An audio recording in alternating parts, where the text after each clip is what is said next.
श्री विष्णवे नमः।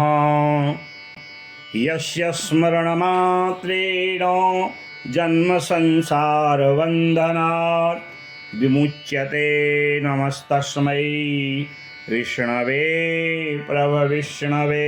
श्री मोहिनी एकादशी कथा। धर्मराज युधिष्ठिर भगवान श्री कृष्ण से वैशाख मास की शुक्ल पक्ष की एकादशी के विषय में निवेदन करते हैं कि हे प्रभो, आप हमें वैशाख मास की शुक्ल पक्ष की एकादशी की महिमा विस्तार पूर्वक बताइए। भगवान श्री कृष्ण कहते हैं, हे धर्मराज युधिष्ठिर, अब मैं तुम्हें विस्तार पूर्वक वैशाख शुक्ल एकादशी, जिसे मोहिनी एकादशी कहा जाता है, उसकी कथा सुनाता हूँ। जो प्रश्न आज आपने किया है वही एक बार महर्षि वशिष्ठ महाराज जी से भगवान श्री रामचंद्र जी ने किया था। भगवान श्री रामचंद्र गुरुदेव भगवान से कहते हैं कि आप हमें एक ऐसा व्रत बताइए जो समस्त पापों को दूर करने वाला हो और सभी के क्लेशों को दूर करने वाला हो, क्योंकि मैंने स्वयं सीता के वियोग में अनेक दुख भोगे हैं और जब मनुष्य दुख में होता है तो उससे अनेक प्रमाद हो जाते हैं। समस्त प्रमादों, पापों, क्लेशों को निवृत्त करने वाली एकादशी की कथा हमें आप बताइए। तब महर्षि वशिष्ठ जी कहते हैं, हे राम, आपने बहुत सुंदर प्रश्न किया है। आपकी बुद्धि अत्यंत शुद्ध तथा पवित्र है। आपका नाम मनुष्य के समस्त पापों को दूर कर देता है। फिर भी लोकहित में आपने जो प्रश्न किया है, मैं आपको उसी के उत्तर रूप में मोहिनी एकादशी की कथा की महिमा बताता हूँ, जिस कथा को सुनने से मनुष्य पापों सहित समस्त दुखों से छूटकर एवं मोह जाल से मुक्त होकर के भगवान श्री विष्णु के लोक को प्राप्त कर लेता है। प्राचीन समय में सरस्वती नदी के किनारे भद्रावती नाम की एक नगरी थी, जहाँ चंद्रवंशी राजा द्युतिमान राज किया करते थे। उनका राज्य धन धान्य संपन्न सुख संपदाओं से युक्त और समस्त जनता को राजा पुत्र की भांति स्नेह करते थे। वहाँ अनेक पुण्यात्मा निवास करते थे।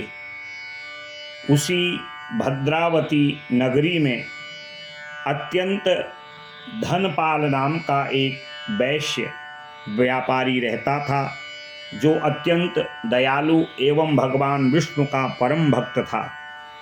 उसने उस नगरी में अनेक भोजनालय, प्याऊ, कुएं, सरोवर, धर्मशाला आदि बनवाए थे और राज्य के मुख्य सड़कों पर दोनों ओर आम, जामुन, नीम आदि के फलदार छायादार वृक्ष लगाए थे।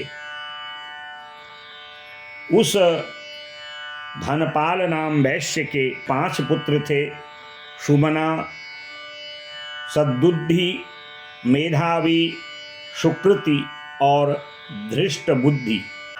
इन 5 पुत्रों में जो सबसे छोटा पुत्र, जिसका नाम धृष्ट बुद्धि था, वह बड़ा पापी था। वह न पितरों को मानता था, न किसी देवता विशेष की पूजा करता था और दुराचार मार्ग में चल के वैश्यागामी हो गया।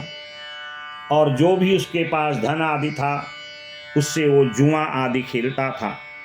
परस्त्री के साथ भोग विलास करता हुआ मद्य मांस का सेवन करता था। इस प्रकार वह अनेक कुकर्मों से अपने पिता का धन नष्ट करता रहा। इसी से त्रस्त होकर के उसके पिता ने उसको घर से निकाल दिया और कुछ दिनों तक जो उसके पास धन, वस्त्र, आभूषण आदि थे उनको बेचकर, उनको नष्ट कर अपना और वेश्याओं का उदर भरण किया करता था।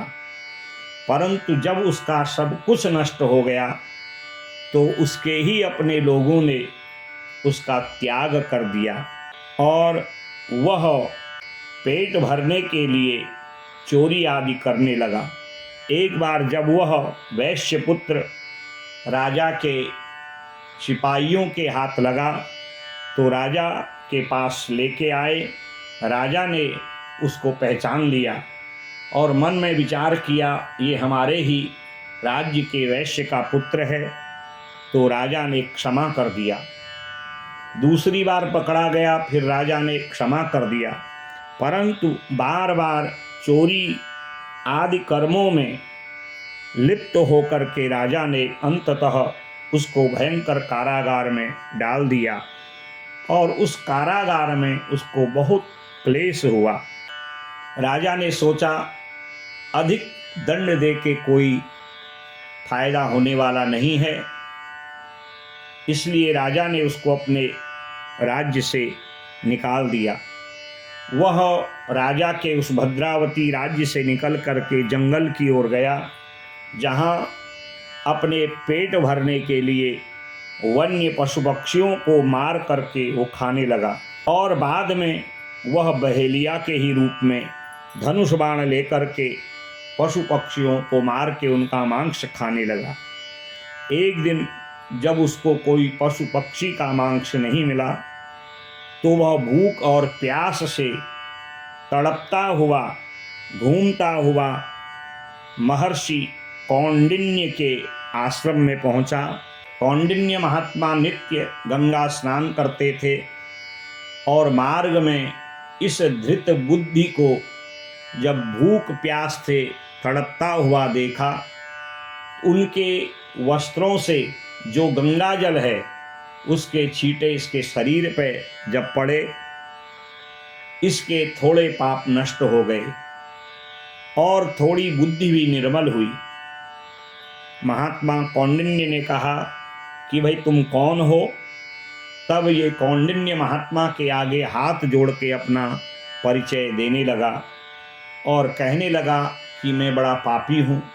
मेरे पिता भद्रावती नगरी में बहुत बड़े व्यापारी हैं, बड़े सदाचारी हैं, पर मैंने कभी उनकी बातों पर न विचार किया न उनकी बात का अनुकरण किया, इसलिए भोग विलास अधिक होने के कारण मैं पापात्माओं की तरह इस जंगल में भटक रहा हूँ। मेरे पाप मेरु पर्वत से भी बड़े हैं और आज आप मेरे सामने हो, मुझे समस्त पापों से छुटकारा दिलाने का कोई उपाय बताइए। तब कौंडिन्य महात्मा कहते हैं, अब वैशाख शुक्ल पक्ष की मोहिनी एकादशी आने वाली है। तुम उस एकादशी को निराहार रह करके विधिवत विष्णु की पूजा उपासना कर व्रत करो और द्वादशी को पारायण कर उस व्रत को पूर्ण करो, तो निश्चित ही तुम्हारे समस्त पाप नष्ट हो जाएंगे। कौंडिन्य महात्मा के मुख से मोहिनी एकादशी की महिमा सुन यह धृष्ट बुद्धि बड़ा आनंदित हुआ और महात्मा के बताए अनुसार विधिवत इसने मोहिनी एकादशी का व्रत किया और द्वादशी को इस व्रत का पारायण कर भगवान विष्णु की अनन्य भक्ति को प्राप्त किया। कृष्णाय वासुदेवाय हरये परमात्मने प्रणतक्लेशनाशाय गोविंदाय नमो नमः। प्रणत जनों के क्लेश को दूर करने वाले, समस्त शरणागत भक्तों के पापों को नष्ट करने वाले भगवान विष्णु इसको निष्पाप कर देते हैं। इस जन्म में इसने अनेक सुख संपदा का लाभ लिया और अंततः मोहनी एकादशी के व्रत के प्रभाव से भगवान विष्णु के परम धाम को प्राप्त किया। वशिष्ठ महाराज कहते हैं, हे राम, ऐसी यह परम पावनी निष्पाप करने वाली मोहनी एकादशी है। भगवान श्री कृष्ण धर्मराज युधिष्ठिर से कहते हैं कि जो मनोभाव से मोहनी एकादशी का व्रत करते हैं, भगवान श्री हरिनारायण उनको निष्पाप कर अपना परम धाम प्राप्त कराते हैं। ऐसी यह मोहनी एकादशी का मनसा वाचा कर्मणा व्रत करने से मनुष्य समस्त पाप, संकट, कष्ट, क्लेशों से निवृत्त हो जाता है। हरि ओम तत्सत, हरि ओम तत्सत, हरि ओम तत्सत।